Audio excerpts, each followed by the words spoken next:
What's up? This is Justin Gordon, and today we are going to be looking at multiple perspectives on the right way and the wrong way to think using an example called emotional reasoning. Emotional reasoning is exactly what it sounds like, making decisions based purely on your emotions, thinking just with your set of emotions, reasoning your way through a particular set of circumstances with just your emotions. Sounds like a safe idea to me. Now, when making decisions, we do need to take emotions into account. However, emotional reasoning is when we take only emotions into account, to the exclusion of other important components of the decision-making process, such as logic, analysis, and critical thinking. Right. The truth is that emotions tend to get a bad rep. The truth is that without emotions, the human race would have died off millions of years ago without our emotional warning systems. Without emotions, life would have so much less depth and richness because they push us to be curious and to explore. Without emotions, life would have so much less satisfaction and meaning because they push us to connect with others. They motivate us to do good things and to avoid doing bad things. Emotions are great, and we're definitely not advocating removing them completely from our decision-making process. They do need to be taken into consideration when making decisions. What I am saying is that they are only one of many things to take into consideration when we're making decisions. They need to be taken into consideration logically, along with other aspects of a situation, and need to be assigned logically the appropriate weight. And we need to be careful in making decisions for which we have only consulted the emotional aspect. Okay, before going too deeply into any of the examples, let's take a closer look at the science behind why we tend to do this. All right, if you have found yourself engaging in emotional reasoning, congratulations, you are very much human. We all do it, and it actually makes sense that we would react this way if you look at it from a neurophysiological point of view. So if you look at the way the brain is wired, and we're going to use our friend Scully here, any information that comes into the brain goes straight to an information routing center, which is right around here and is called the thalamus. It's kind of like grand central station of any incoming information. From there, two signals are sent out at the same time, one to the emotional brain called the limbic system, which is right here, and another to the logical brain, which is right around here. The signal goes to the emotional brain so that we can analyze the incoming information emotionally, and it goes to the logical brain so we can analyze the information logically. And due to our wiring, the emotional brain is located conveniently right next door to the thalamus, and the logical brain is located way out here on the periphery. This means that by the time the information signals have reached the logical brain so that we can start thinking about a situation critically, that same message already went right next door to the emotional brain, got us all amped up, sent other messages down to the body at lightning speed, and got the body all amped up and ready to respond as well. I see no problem here.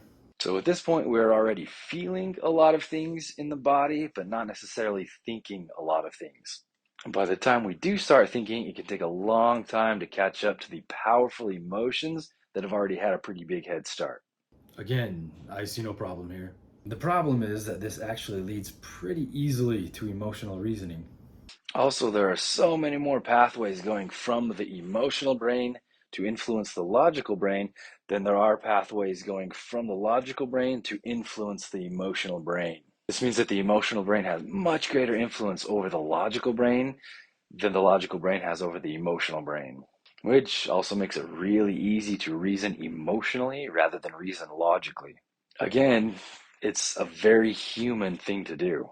This also means that emotions are often pretty poor predictors of reality.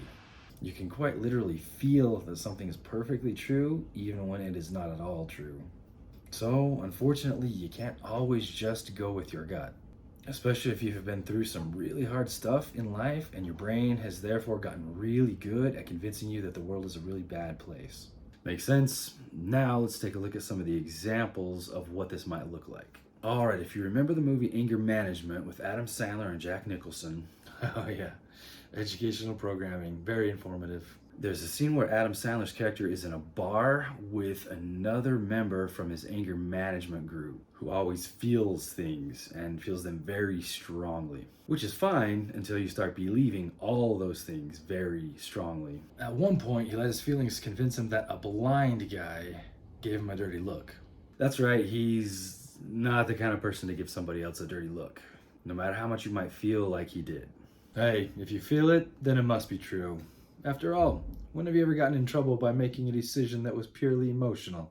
He's basically saying, I feel like he is picking a fight with me, therefore he is absolutely picking a fight with me, with a very unlikely dirty look. That's emotional reasoning. Reasoning your way through a situation based purely on emotions to the exclusion of logic. Here we can easily chalk that up to something called confirmation bias as well, but that's the subject of a whole other video. And if you really want easy examples of thinking with feelings, you don't have to look very hard to find them in the blessed arena that is politics. Love politics. People are definitely at their best when it comes to politics. Nowhere is reasoning more sound than in the middle of a politically charged conversation. And in what other area can you get away with only paying attention to the facts that make you feel good and completely ignoring the facts that don't? If someone accuses the politician who you like of doing something illegal, he didn't do it. If they accuse the guy you don't like of doing the same thing, let's be honest, he did it, automatically. In politics, people like something if their own guy said it, but don't like that same thing if it was said by the other guy. Nothing emotional about that. I don't know if you've seen those YouTube videos where That's not exactly sound scientific research. point being, emotional reasoning, which actually makes sense, because after all, if you don't like somebody, you couldn't possibly do anything good.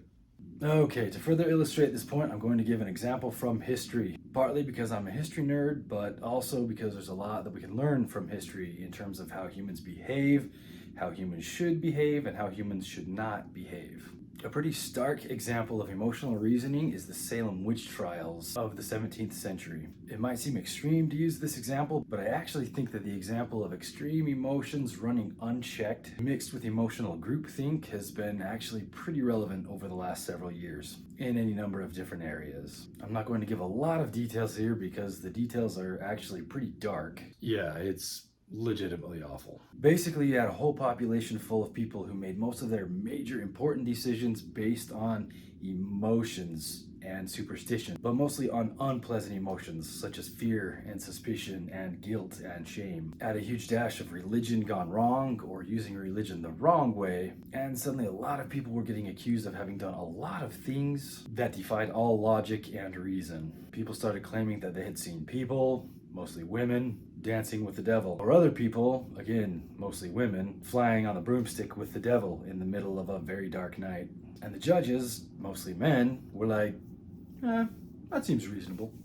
Incidentally, those same very logical judges were also the ones who used to wear wigs like this. At any rate, the principal witnesses of all these seemingly illogical activities were feeling a lot of emotions really intensely to the point of hysteria, which the people actually thought led further credibility to their statements rather than actually stopping and taking the time to think critically about it. Everyone started feeling the fear and suspicion that I mentioned earlier very intensely, likely to the point of feeling that anything that made them feel this strongly had to be true.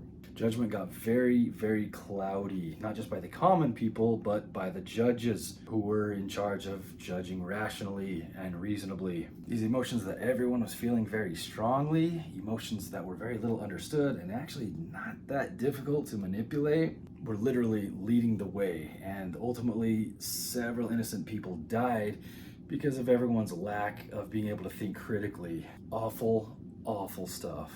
And they just stopped for a minute and thought, you know what? Something seems off about this. The whole thing might have slowed down just a little bit. Everyone could have paused, put their big boy pantaloons and their thinking caps back on, let the emotions simmer down, and everybody could have thought the whole thing through a little bit more critically. All right, so why use this horrible example? Again, I know this is an extreme example, but if you look at how easily and strongly people are getting fired up these days against the people who they don't like or who they disagree with or who invoke strong feelings in them, I think it's easier to see how this extreme example is still relevant. Mark Twain once said, "History doesn't repeat itself, but it often rhymes," which means that even though we're not likely to have another Salem witch trial in modern America, we have continued to experience different examples of it since then on a macro national level, but also on a micro individual level as well. To avoid this type of behavior, we need to be very careful of when and how much we allow our emotions to lead us. We need to be very deliberate with how much we allow our emotions to influence our decision-making process. All right, so what to do instead of engaging in emotional reasoning? First is to be aware of what emotional reasoning is. And since you are all now experts on the subject, the next step is to recognize that you are doing it. The next step is to train yourself to think a bit less emotionally and a bit more critically, to beef up your critical thinking abilities. How to do that completely is the subject of a whole other video. But for starters, a good exercise to run yourself through is to start always asking yourself how you know what it is that you think you know. Is it because you've studied the facts, or because you have a little bit of personal experience with it, or because a lot of people have a lot of experience in it, or because it is very research based, or because it's heavily studied, or because it's just always been that way?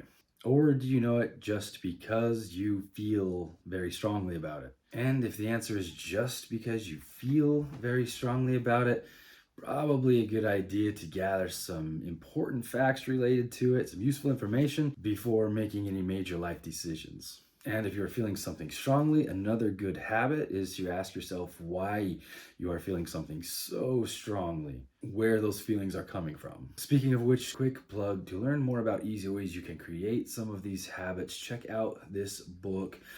This is one of the most influential books I've read in my 15 or 16 years of studying psychology, easily in the top 5. It's called Think Again by Adam Grant.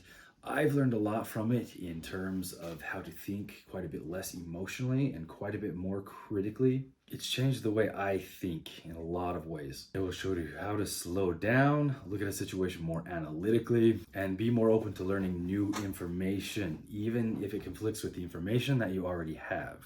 Everybody should be exposed to some of the principles that are found in this book. One of these days, I'm going to do a whole separate video just on this book alone. It's that useful. But for now, there's a quick plug. Check it out. I'll put a link for it in the description below. Okay, so to sum it all up, what have we learned here? Go with your gut. 100% of the time, every time. Yeah, or it's more about knowing when to go with your gut and when to not go with your gut, or to what degree you should go with your gut in a given set of circumstances. Okay, what else? Your emotions are always great predictors of reality. No. The stronger the feeling you have, the more likely you are to be right. Again, no. If someone disagrees with you, they are an idiot. It's a bit more complicated than that. So there you have it. Now you know what emotional reasoning is, and that one of its most important antidotes is critical thinking. If you like this and you appreciate psychology mixed with a little bit of good old-fashioned sarcasm, please like and subscribe. Thank you very much, and see you next time.